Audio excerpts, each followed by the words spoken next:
El siguiente de los temas que tenemos que comentar es un tema relativamente sencillo, también bastante útil, por el número de preguntas que nos puede ayudar a contestar, que es el de las enfermedades por microcristales. Aquí nos vamos a encontrar 4 cristales que nos pueden producir clínica articular y periarticular. Fundamentalmente hay que estudiarse 2. Realmente es como si 2 de los que vemos en esta clasificación nos podríamos olvidar prácticamente de ellos. Los cristales de ácido úrico, el primer grupo, y los cristales que llevan calcio, como cristales de pirofosfato cálcico, cristales de oxalato cálcico y cristales de hidroxiapatita cálcica, supondrían como un segundo grupo. Pero como ejemplo, recordar fundamentalmente de este grupo los cristales de pirofosfato cálcico, que se suelen considerar como representantes de este segundo bloque de cristales que llevan calcio. Empezando en primer lugar por los cristales de ácido úrico, hay que recordar sintéticamente varios conceptos. En primer lugar, la hiperuricemia. Para que haya un depósito de cristales de ácido úrico, lo que el paciente tiene que tener es hiperuricemia. Cuanto más tiempo se mantenga esta hiperuricemia, más probabilidades hay de que este depósito sea relevante y que produzca clínica. Se define la presencia de hiperuricemia, como podemos ver en esta tabla, como los niveles de ácido úrico por encima de 7 miligramos de cilitro. Bien, estos niveles van a ser superiores a la disolubilidad que tiene el ácido úrico en plasma, en sangre periférica, y por lo tanto se va a empezar a depositar en los tejidos y puede producir clínica, fundamentalmente a nivel articular, pero también hay otro órgano diana que es importante a tener en cuenta, que es el riñón, produciendo cálculos renales o incluso enfermedad renal, afectación túbulo-intersticial del riñón. Bien, ¿por qué alguien puede tener hiperuricemia? Pensar que hay 2 grandes grupos: hiperuricemia por aumento de producción de ácido úrico o bien hiperuricemia por disminución de la secreción renal de ácido úrico. Respecto al primer bloque, la hiperuricemia por aumento de producción de ácido úrico, distinguimos aquí formas idiopáticas. La dieta y la toma de alcohol puede tener importancia en aumentar los niveles de ácido úrico, pero no suele ser especialmente relevante. Es decir, una dieta rica en purinas sí que te puede aumentar los niveles previamente elevados de ácido úrico, pero habitualmente no es el único parámetro que produce hiperuricemia. Puede haber alteraciones enzimáticas. La más importante, la que suelen preguntar, es el déficit de esa enzima tan larga que aparece ahí con siglas, de la hiposantina guanina fosforibosiltransferasa, que produce un síndrome hereditario que se llama síndrome de Lesch-Nyhan, y que cuando la deficiencia es parcial produce un síndrome que se llama de Kelley-Segmiller. El de Lesch-Nyhan es más grave porque produce afectación neurológica severa, con automutilaciones, con corea, y sin embargo la forma menos grave, la forma que conocemos como síndrome de Segmiller-Kelley o Kelley-Segmiller, se produce hiperuricemia sin alteraciones neurológicas. Luego también puede ser por hiperactividad de la fosforibosilpirofosfato sintetasa, y estarían a continuación las formas por recambio celular aumentado. Formas adquiridas, donde aparecen enfermedades hematológicas con frecuencia, mielolinfoproliferativas, enfermedad de Payet, psoriasis, como otras entidades que pueden producir aumento del recambio celular, en el caso de la psoriasis cutánea, en el caso de la enfermedad de Payet, por aumento del recambio celular a nivel óseo. Se considera más habitual que la hiperuricemia sea por disminución de la excreción renal que por aumento de la producción. Aquí nos encontraremos formas idiopáticas, luego enfermedad renal, como puede ser la insuficiencia renal, o como puede ser la enfermedad renal poliquística, y hay un apartado muy importante, que es la toma de fármacos. Hay algunos fármacos que característicamente disminuyen la excreción renal de ácido úrico, como son los salicilatos en dosis bajas, como son los diuréticos, como son el etambutol, la piracinamida, dentro de los tubérculos táticos, la ciclosporina, el ácido nicotínico o la levodopa, dentro de otros tratamientos menos utilizados. Bien, siempre que tenemos un paciente con hiperuricemia tenemos que intentar identificar cuál es la causa. ¿Qué produce la hiperuricemia? La mayoría de las personas que tienen hiperuricemia van a estar asintomáticas toda la vida. En algunos casos los vamos a poder encontrar que produce episodios de artritis aguda, lo que se llama gota aguda. La localización más habitual, ya sabéis que es la primera metatarsofalángica. El dedo gordo del pie se inflama, se pone muy rojo, caliente, con un gran dolor. A partir de este momento al paciente ya no se le puede denominar, no se puede decir que el paciente tiene hiperuricemia asintomática porque ya ha tenido una crisis. Entre crisis, la hiperuricemia se llama gota intercrítica. Y si el paciente sigue evolucionando, puede llegar a presentar una gota tofacia crónica. Bien, la primera pregunta que podemos comentar nos dice que en qué enfermedades podemos identificar hiperuricemia por otra causa que no sea el aumento del catabolismo de las purinas. Como vemos, la policitemia vera, la anemia hemolítica, la psoriasis extensa, la leucemia linfática crónica, son todas ellas enfermedades que aumentan el recambio celular y que por lo tanto corresponden a este grupo. La respuesta a elegir será el síndrome de Lesch-Nyhan, que comentábamos antes, que se debe a una alteración hereditaria enzimática, no a un aumento del catabolismo de las células, es decir, de las purinas. Por lo tanto, esta será la respuesta que tenemos que elegir. Desde el punto de vista evolutivo hemos comentado lo que puede aparecer. Aquí tenemos algunas imágenes, episodio característico de artritis aguda, primera metatarsofalángica inflamada.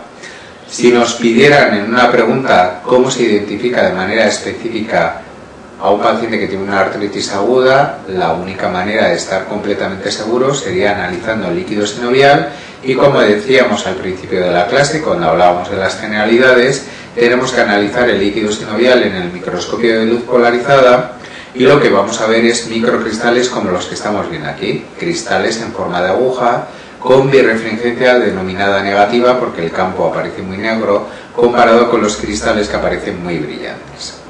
Este paciente que vemos a continuación ya tiene depósito de tofos de ácido úrico, por lo tanto ya tiene una forma evolutiva crónica de gota tofacia crónica. Los tofos se pueden depositar en distintas localizaciones, por ejemplo en este paciente en el pabellón auricular o también en formas especialmente graves como esta forma poliarticular con depósitos de tofos de gran tamaño a nivel de las manos y los carpos.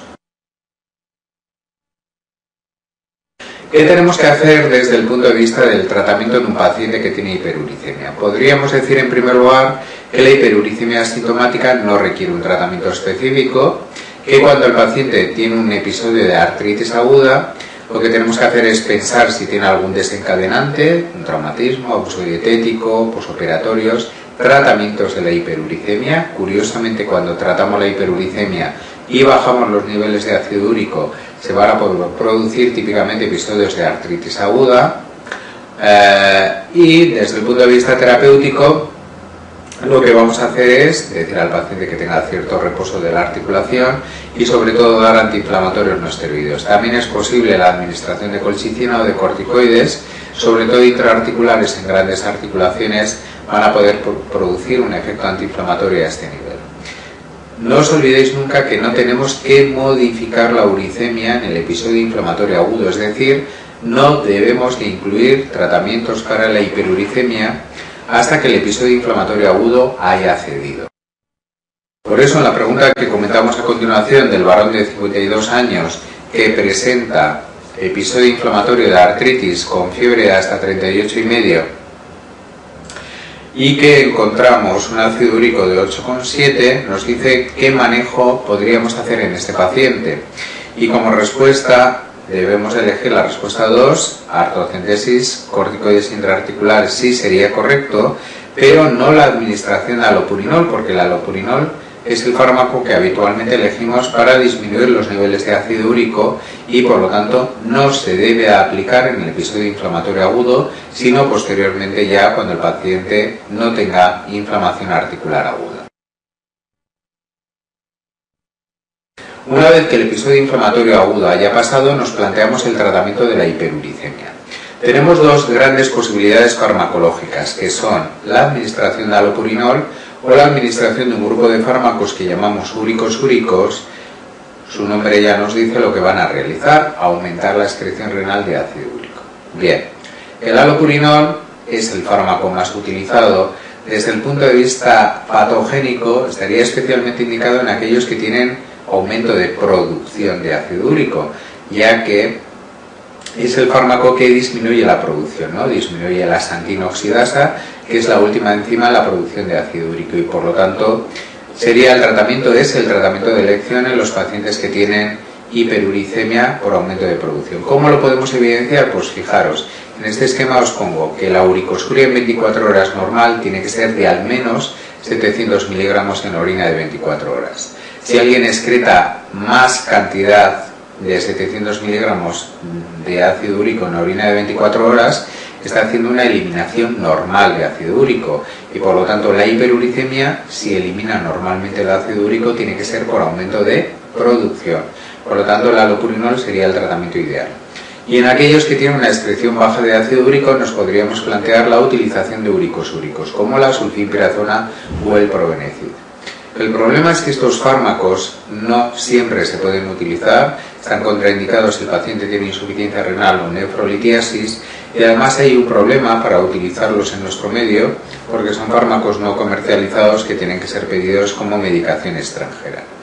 Bien, pero teóricamente nos pueden plantear un paciente con baja excreción renal de ácido úrico, en los cuales se podría plantear la utilización de úricos úricos, sulfimpirazona o probenecid, siempre que no tenga insuficiencia renal o nefrolitiasis, porque en estos casos obligatoriamente tenemos que utilizar allopurinol. Utilicemos un fármaco u otro, siempre es conveniente durante los primeros meses del tratamiento de la hiperuricemia administrar además colchicina para prevenir la aparición de episodios de artritis aguda mientras están bajando los niveles de ácido úrico. La pregunta de la paciente de 59 años que nos empieza diciendo que tiene deformidad nasal, inmediatamente tenemos que pensar en el diagnóstico de que es una granulomatosis de Wegener, la pregunta que nos está planteando. Entonces, a continuación nos está hablando de afectación inflamatoria a este nivel, nos dice que tiene insuficiencia renal y nos hace un comentario también de las alteraciones del sedimento urinario que tiene el paciente. Y nos plantea que no va a aparecer en la enfermedad dentro de la respuesta. La pregunta de la paciente de 59 años que nos...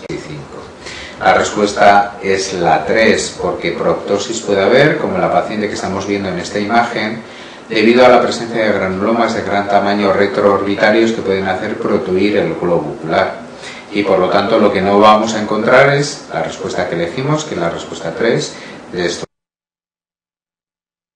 Para acabar con el capítulo de la hiperuricemia, debéis de pensar que también puede producir daño renal.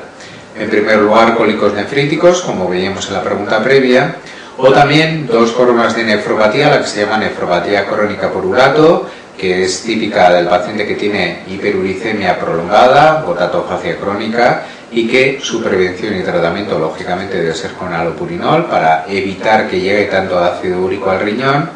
Y en segundo lugar, los cuadros agudos, denominados también nefropatía aguda por ácido úrico. Estos son característicos de personas en los cuales se ha producido habitualmente un tratamiento quimioterápico que ha producido un nivel muy elevado de ácido úrico de manera brusca.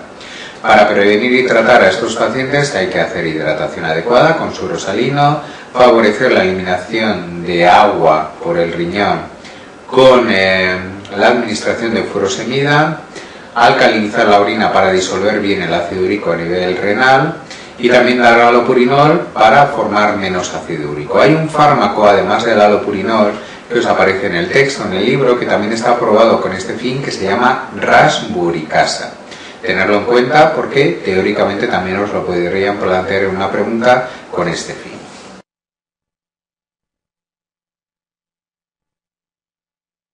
Cuando vemos la siguiente pregunta, en un paciente con fracaso renal agudo que tiene hiperuricemia, ¿qué no vamos a administrar?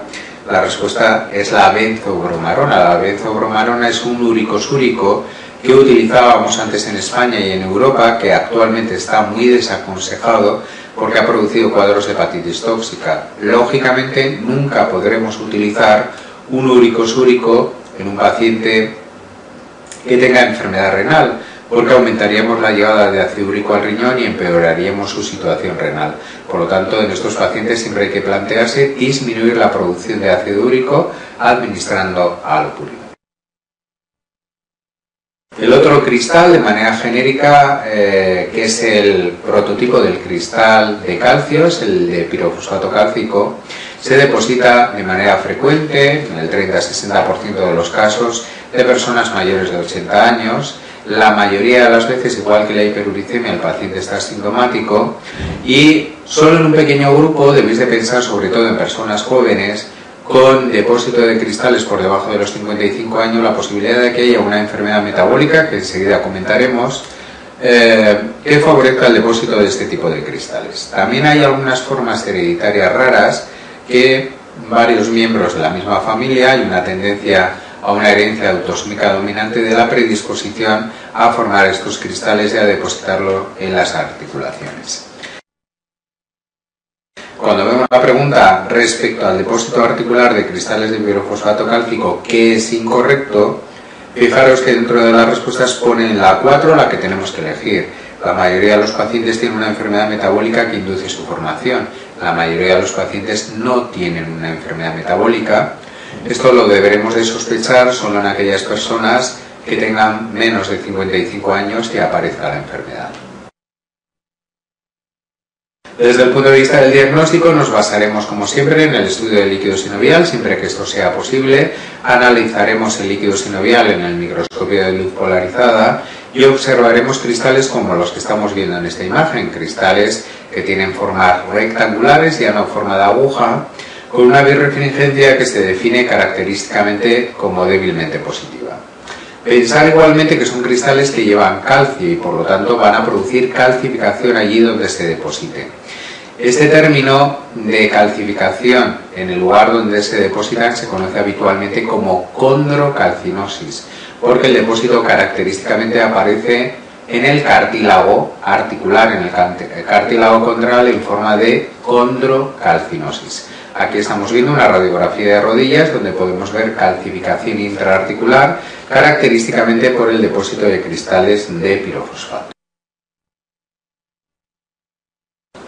Bien, comentábamos que en el caso de que haya una persona joven de menos de 55 años que tenga depósito de cristales de pirofosfato cálcico, deberemos de sospechar la posibilidad de que haya una enfermedad metabólica que favorezca su depósito.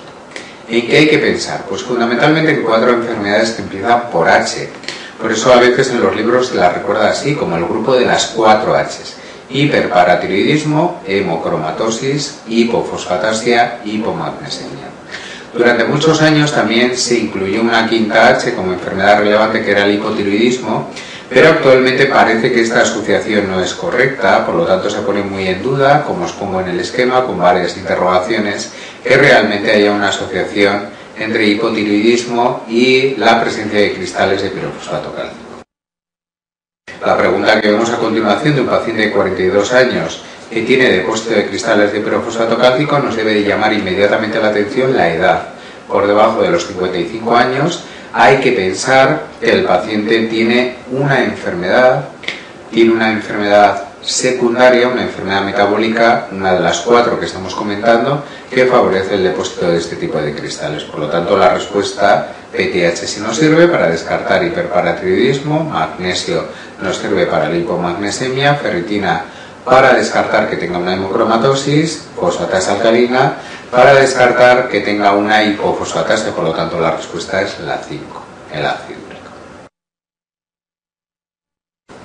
Bien, por lo tanto, en este esquema final que os planteo tenemos algunas similitudes, algunas diferencias entre el depósito de cristales de ácido úrico y el depósito de cristales de pirofosfato cálcico.